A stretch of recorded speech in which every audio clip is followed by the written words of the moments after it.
Men of the Eagle, Roman and Byzantine heavy infantry from the 9th century BC to the 15th century AD. Our first figure is a warlord from the Villanovan culture during the 9th century BC. His helmet is related to an older model from the Hallstatt culture. In other words, our Roman here is wearing a proto-Celtic helmet. So right off the bat, we're going to see something the Romans and later the Byzantines do really well, which is to copy and absorb foreign gear.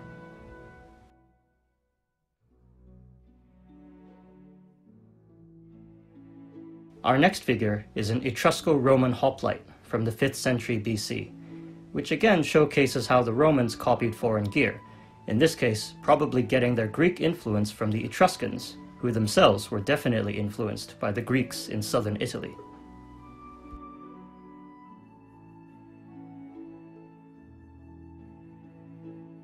Our next man is another Etrusco-Roman, this time a Class II warrior. His helmet is, surprise surprise, also based on an older Proto-Celtic helmet, this time from the Latin culture.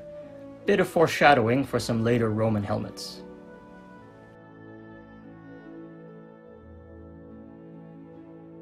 Jumping forward a few centuries, here is a Hastatus from the 3rd century BC.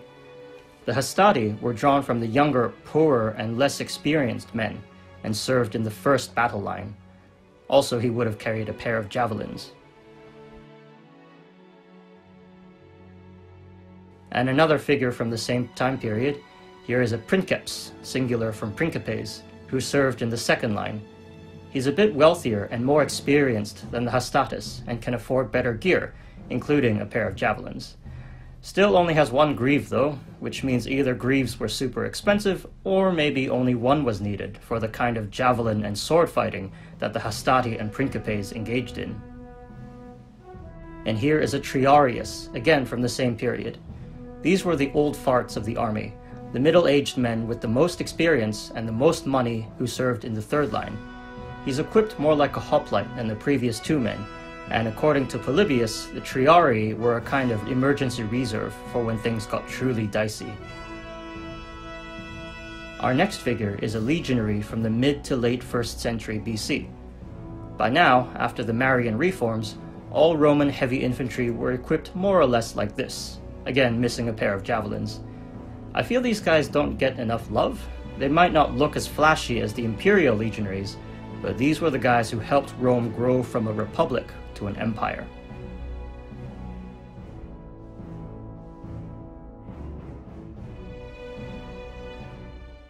And here's a legionary from the 1st century AD.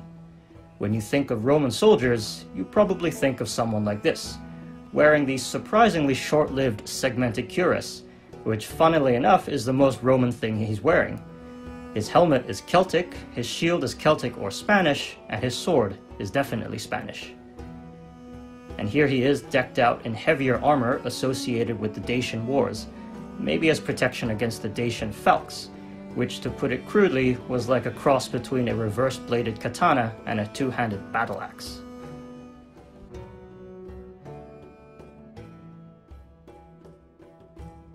This is not a very common look for the legionary, but you'd find men like this serving along the eastern Danube. This armor he's wearing is based on the Adam Clesi monument, and makes our man here basically a walking tank, which suggests just how seriously the Romans took the Dacians.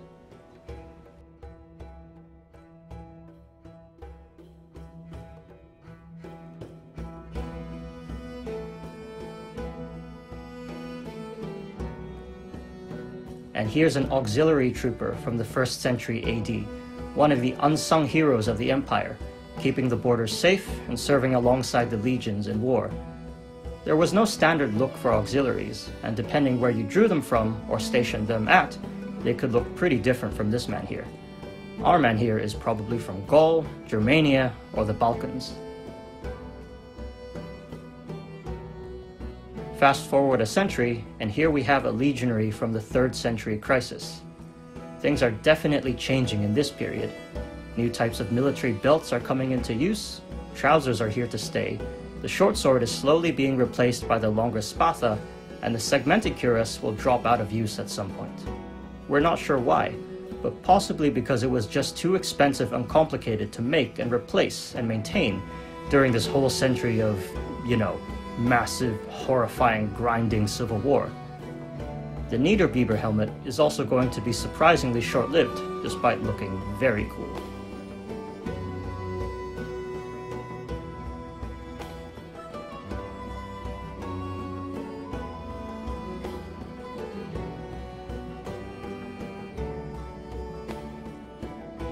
This legionary wears a less common kind of headgear, based on the paintings at Dura Europos.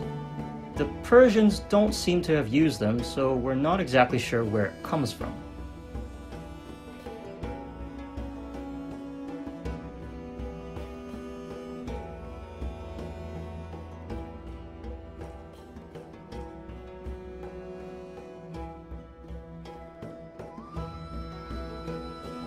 It's the 4th century now, and the Roman army has evolved into the late Roman army. The spear seems to have become the primary infantry weapon once again, and the common use of trousers suggests a lot of Germanic influence on the late Roman army. His helmet is possibly adapted from the Persians.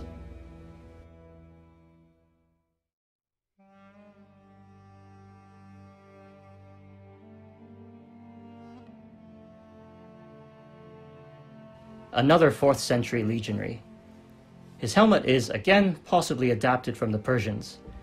The surviving example that we have belonged to a cavalry officer, but there's no reason to assume that it was only for cavalry use.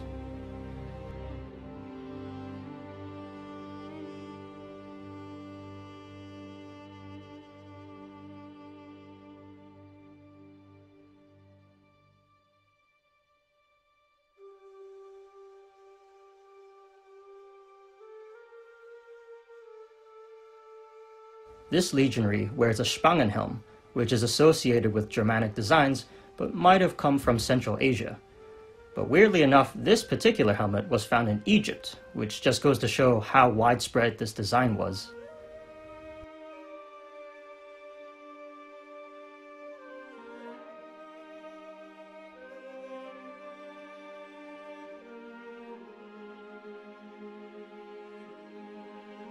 And here we have a Gallo-Roman infantry trooper from the late 5th century, from Soissons. Respect to these guys for being the last remnants of the Western Roman army, defending an ex-province that survived the fall of the Western Empire by exactly 1 decade.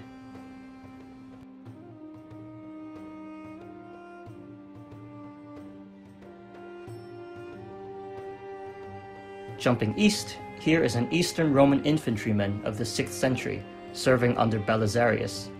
He still looks and fights like a late Roman legionary, but the army he's serving in is already evolving into the early Byzantine army.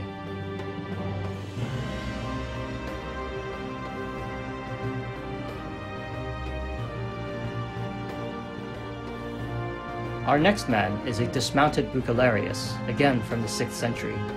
According to Procopius, Eastern Roman infantry weren't the most reliable in the world, and when Belisarius needed to hold the line, he might call on his elite mounted guards to dismount and fight on foot. His armor shows very strong Central Asian influence, a growing trend from this period onward.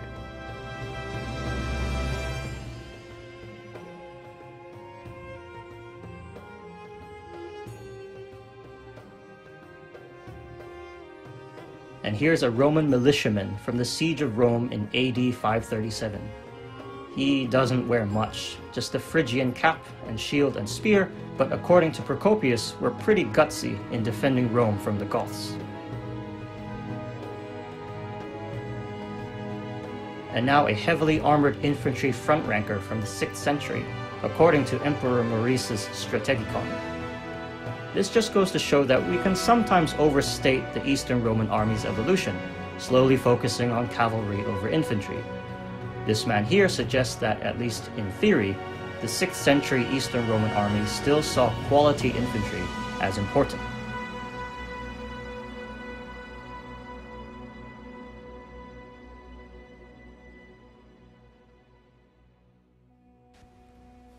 Our next figure is an infantryman from the much-neglected Roman-Persian War of the 7th century. His gear is very Central Asian, specifically very Avar, part of a trend that began in late Roman times and would continue for the next few centuries.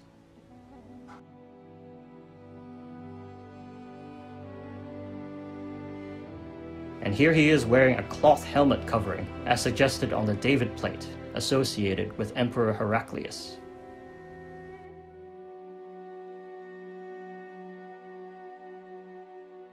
This man is an infantry trooper serving on the Anatolian front, facing down innumerable raids by Caliphate forces. His gear is all a bit of conjecture, but again reflects strong Central Asian influence.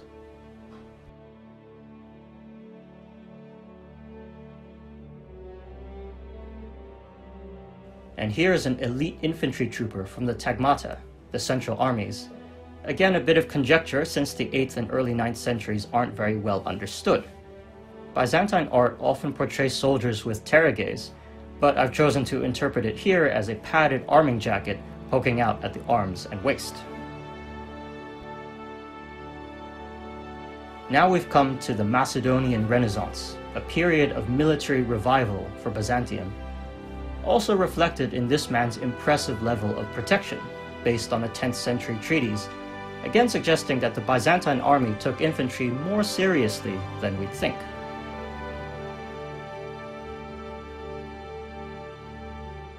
These next four figures are infantrymen serving in the armies of Nikephoros Phokas. This one here basically wears a turban, again suggesting that culture and clothing was a lot more fluid than we imagine. This figure might be just about the most stereotypical Byzantine infantryman of them all. He wears the mysterious so-called Varangian bra, which besides delighting my inner 6-year-old, doesn't help us much in understanding Byzantine armor. Maybe it was there to hold the chainmail in place, we just don't know.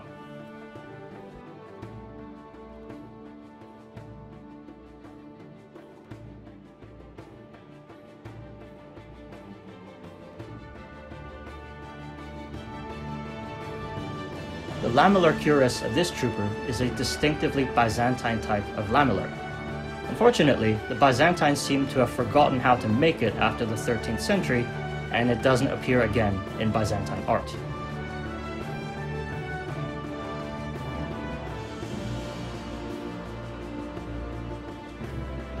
The next two figures are infantrymen of the Comnenid dynasty.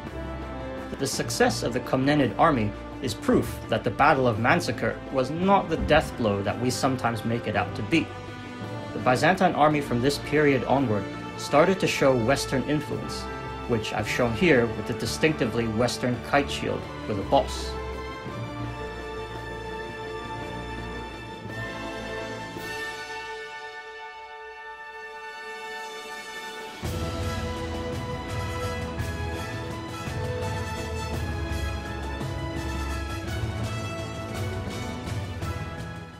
This is an infantryman from the Empire of Nicaea. I've chosen to give him lighter looking gear to reflect the new reality for the Byzantines after 1204. They would never quite recover, nor would the Byzantine army ever retake its position of strength that it had enjoyed from the 9th to 11th centuries. This figure wears a pointed kettle hat, sometimes called a Byzantine morion. His kremasmata is based on late Byzantine art, but it could actually be the edges of an arming jacket. But I've gone the traditional approach here. His panoply looks the most baroque out of all the Byzantine armor. It's actually kind of ugly in some ways, but definitely very eye-catching. This figure is an infantryman of the Palaiologian dynasty, the last dynasty of the Byzantine Empire. His gear is based on a 14th century manuscript. We tend to look down on late Byzantine infantry, but at least in terms of gear, he's not too shabby as far as 15th century infantry go. And now another infantry trooper of the Palaiologian period. His gear is a bit of a mishmash, reflecting Western influence in his helmet, while his cuirass, made of leather and padded cloth, is very Byzantine. Our next figure is a defender of Constantinople at the 1453 siege, a militiaman wearing very basic gear. Sources describe them as using swords, spears, and bows, and not being very good at any of them, though they were enthusiastic and gutsy enough to turn out in large numbers.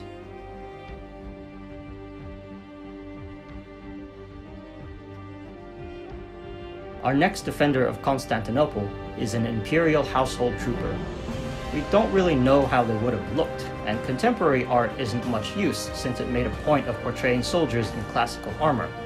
But his helmet is very Central Asian, while his mirror armor style cuirass reflects late Byzantine art and Turkish styles.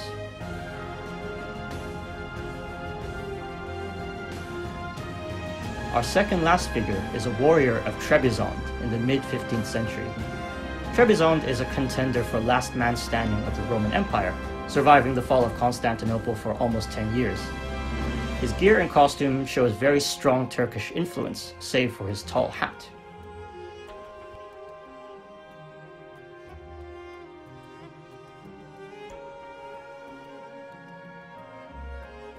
Our final figure is a warrior from the Principality of Theodoro, also known as Gothia, a kind of outpost of Trebizond in the Crimea that was first cut off by the Mongols, then fell to the Turks in 1475. We sometimes like to call this the last outpost of the Romans, but like the Trapezentines, it's not clear whether or not they thought of themselves as Romans. And there we have it. Men of the Eagle from the 9th century BC to the 15th century AD. Thanks for watching. Please like and subscribe. See you next time.